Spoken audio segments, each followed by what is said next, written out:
राज्यामध्ये मागच्या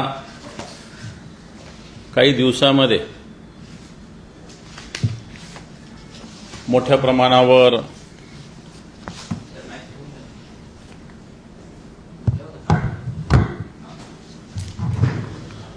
प्रमाणावर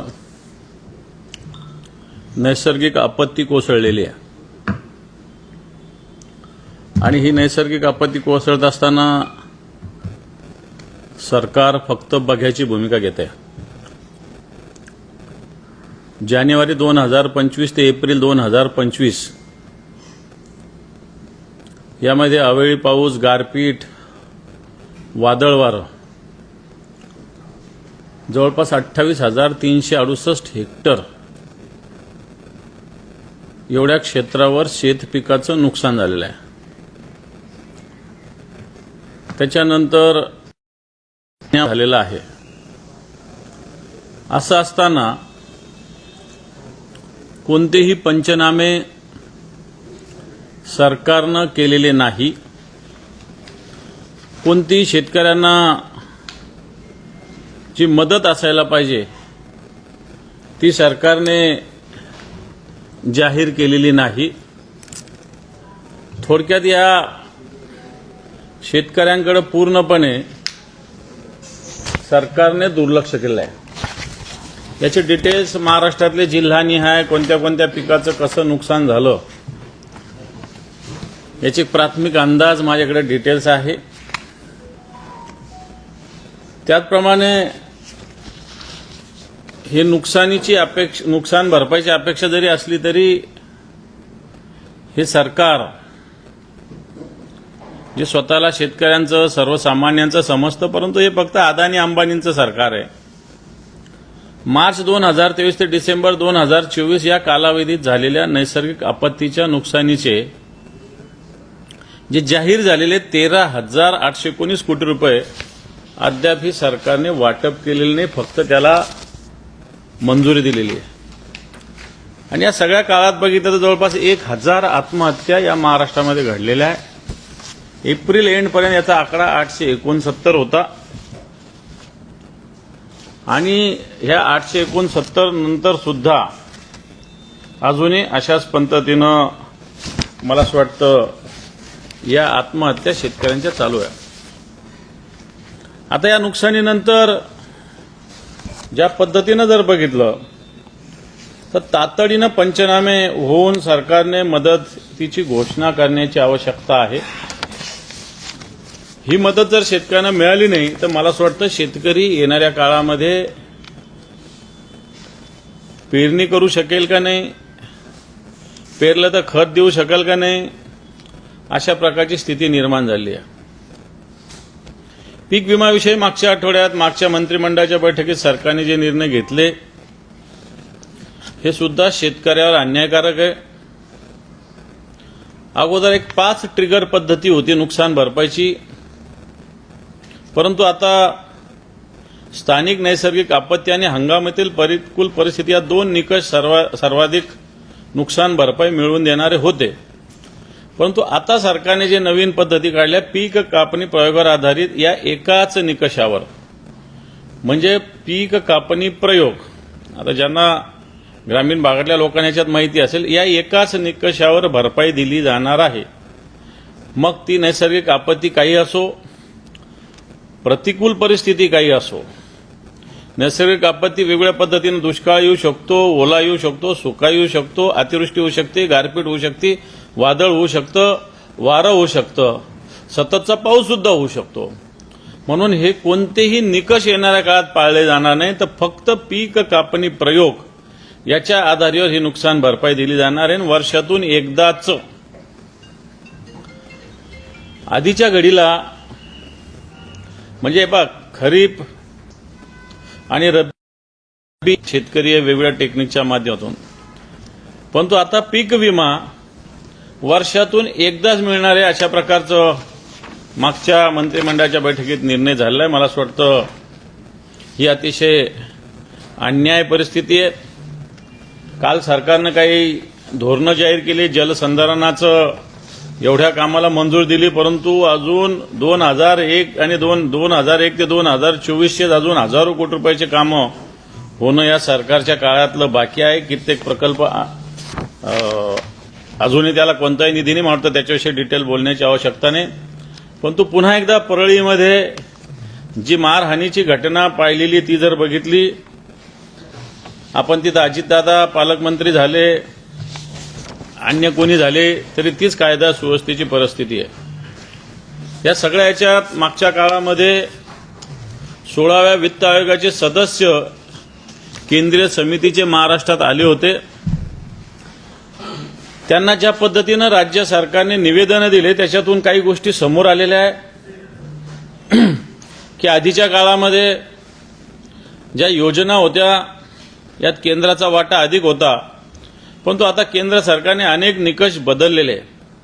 आधी जवळपास 77% केंद्राचा वाटा होता, तो आता 50% आलेला आहे. याचा अर्थ राज्याला उर्वरित 27% वाटा उचलावा लागणार आहे.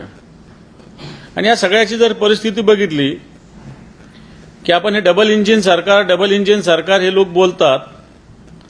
2022 ते 23 दरम्यान राज्याला केंद्राकडून सरासरी 50,000 कोटीच्या आसपास निधी मिळत होता. हा आता 2023-24 मध्ये 36,000 कोटी, 2024 मध्ये 31,800 कोटीवर घसरलेला आहे. 15 वित्त आयोगानुसार राज्याला 4 प्रमुख मिळणाऱ्या निधीतून 25,000 कोटीची रक्कम अजूनही मिळालेली नाही. थोडक्यात राज्याला केंद्र जसं पाहिजे तशी मदत आत्ताच्या काळात करत नाही, अशा प्रकारची या राज्याची स्थिती आहे. एकीकडे राज्याच्या वेगवेगळ्या योजनेमुळे राज्य आर्थिकदृष्ट्या डबघाईला आलेला असताना केंद्र सुद्धा या राज्याकडे ढुंकूनही बघत नाही, अशा प्रकारची स्थिती आहे. एका मुद्द्याकडे मी लक्ष वेधू इच्छितो. मागच्या काळामध्ये सरकारने नव्या कृषी उत्पन्न बाजार समित्याला मान्यता देण्याचा निर्णय घेतला, परंतु आपण हेही बघितलं असेल की पाऊस आल्यामुळे शेतकऱ्याचा माल पाण्यातून वाहून गेला असा तरंगून असे सुद्धा व्हिडिओज आपल्याच वेगवेगळ्या चॅनलवर आलेले. वाशिमचे फोटो होते. थोडक्यात अशा मार्केट कमिट्यामध्ये आत्ताच्या घडीला सुरक्षितता, साठवणूक म्हणजे स्टोरेज, या सगळ्या व्यवस्थेला आजही व्यवस्था नाही, अशा प्रकारची स्थिती आहे. राज्याने ज्या 65 तालुक्यामध्ये 65 मार्केट कमिट्या स्थापन करण्याचा निर्णय घेतलेला आहे, मग तर राज्याने उमाकांत दांगड समितीचा अहवाल बघायला पाहिजे होता. उमाकांत दांगड हे कृषी विभागाचे आयुक्त होते, मराठवाड्याचे विभागीय आयुक्त होते, याच्यात अभ्यासक आहे. त्यांची एक समिती राज्य सरकारने नेमली होती.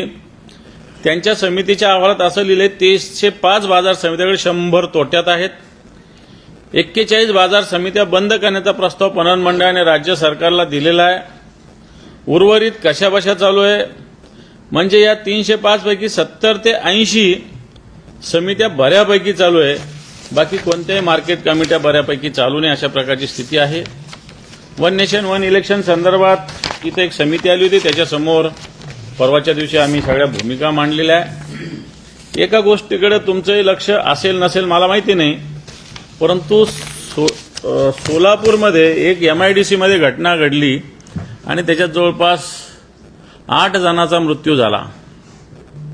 आणि त्याच वेळेस रत्नागिरीमध्ये लोटे MIDC मध्ये सुद्धा MIDCला आग लागल्याची घटना घडलेली आहे. आता अशा घटनांची यादी माझ्याकडे मी सभागृहात वारंवार ही मांडलेली आहे. ही तर या मागच्या महिन्या 2 महिन्यातच मग तारापूरला असेल, जळगावला असेल, नवी मुंबई शिरवणेला असेल, अशा घटना घडल्या. परंतु आजही या MIDCची सुरक्षितता वाऱ्यावर आहे. ही वाऱ्यावर असलेली असुरक्षिततेमुळे मला असं वाटतं एक भ्रष्टाचारामुळे या सगळ्या गोष्टी होतात. नियमाने सगळ्या MIDC मध्ये स्वतंत्र आग सुरक्षा पथक असलं पाहिजे, सगळ्या वाहनं असलं पाहिजे. मी जी सोलापूरची माहिती घेतली याच्याहून बाहेरून आग प्रतिबंधक वाहनं अग्निशामक दलाचे बोलवले गेले. बऱ्याच ठिकाणी फायर ब्रिगेड स्वतंत्र MIDCचं असतं, परंतु सोलापूरमध्ये हे नाही.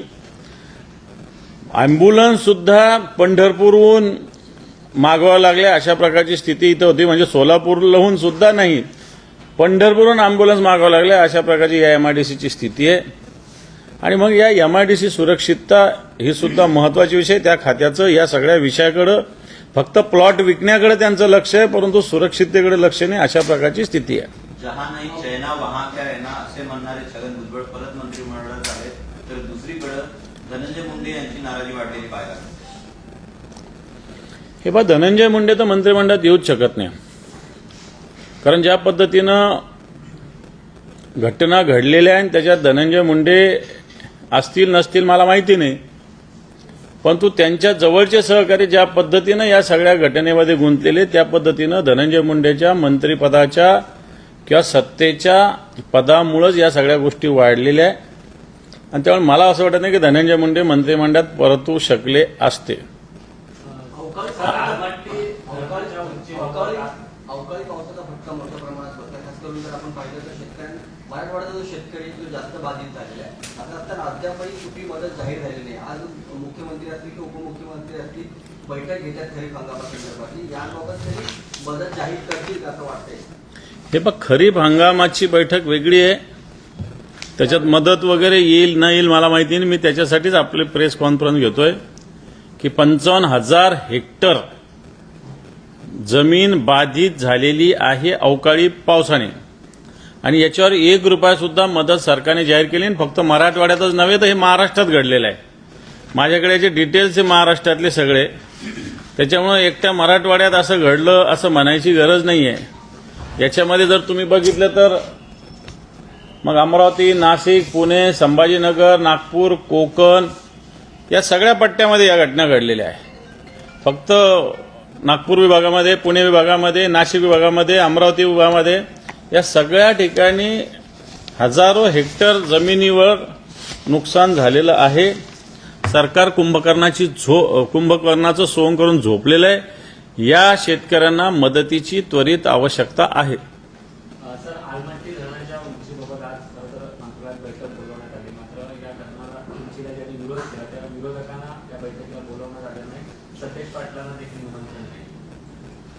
हे बघ, सरकार या सगळ्या याच्यात कुठंच कोणाला विश्वासात घेऊन सगळ्या गोष्टी करतं असं कुठंच होत नाहीये. खरं तर बऱ्याच वेळेस वेगवेगळे विरोधी पक्ष किंवा वेगवेगळे लोकप्रतिनिधी वेगवेगळ्या संघटना वेगवेगळ्या विषयावर आवाज उठवत असतात.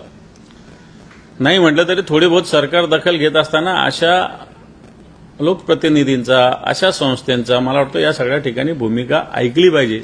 परंतु सरकार स्वतःच घोडं पुढं दामटायचं काम सातत्यानं करत आलेलं आहे. वाढवण मंत्र्याबाबत पण आता जमीन अधिग्रहण करण्याचं काम जोरात सुरू झालेलं आहे. शिवसेनेने नेहमीच स्थानिकांच्या बाजूने भूमिका मांडलेली आहे. मात्र आता राज्य सरकार किंवा केंद्र सरकार दोघांनी मिळून जमीन अधिग्रहणाचं काम जोरात सुरू केलेलं आहे. विरोध वाढलेला आहे स्थानिक पश्चिमात. स्थानिक लोकांचा विरोध आहे. महाराष्ट्रामध्ये अशा पद्धतीनं जबरदस्ती जमीन अधिग्रहण करण्याचा प्रकार मोठ्या प्रमाणावर चालू आहे. मागच्या 15 दिवसापूर्वी पुरंदरची अशी घटना घडलेली आहे. पुरंदरला विमानतळ असावं म्हणून, परंतु स्थानिक लोकांचा त्याला विरोध आहे. तसाच वाढवणचा विरोध आहे. आणि मला वाटतं सरकार शक्तीपीठाचा जो मार्ग आहे त्याला जनतेचा विरोध आहे. परंतु सरकार कोणत्या हेतूनं स्थानिक लोकांवर अन्याय करते मला याला समजायला पर्याय नाही. विकासाच्या नावाखाली मला असं वाटतं गुत्तेदारांचं साम्राज्य हे सरकार उभा करू पाहत आहे, आणि त्याच्यातूनच ठिकठिकाणी वेगळ्या पद्धतीनं आता मी पुरंदरला गेलो होतो. स्थानिक शेतकऱ्यांच्या ऐवजी दुसरेच कोणतरी लड्डा, अग्रवाल, राठी तिथं शेतकरी नवीन आले, लोढा असे शेतकरी तिथं आलेले आहेत. याचाच अर्थ शेतकऱ्यांच्या जमिनी स्वस्तात खरेदी करायच्या, सरकारला भूसंपादन करायला लावायचं, आडेमाप पैसा सरकारकडून हडपायचा, अशा प्रकारचं एक सिंडिकेट या राज्यामध्ये चालू आहे. सुरुवातीला संतोष देशमुख प्रकरणात आणि आता शिवराज लुटे प्रकरण, राजकीय आश्रय पाहायला मिळतोय का या ठिकाणी? आहेच. राजकीय आश्रयानंच या सगळ्या गोष्टी झालेल्या आहे, होतात. मग तो शिवराज लुटे असेल, दिवटे असेल, नाही तर तिकडचा तो खोक्या असेल, गोटला तो काय, हे सगळे राजकीय आश्रयाने झालेल्या घटना आहेत.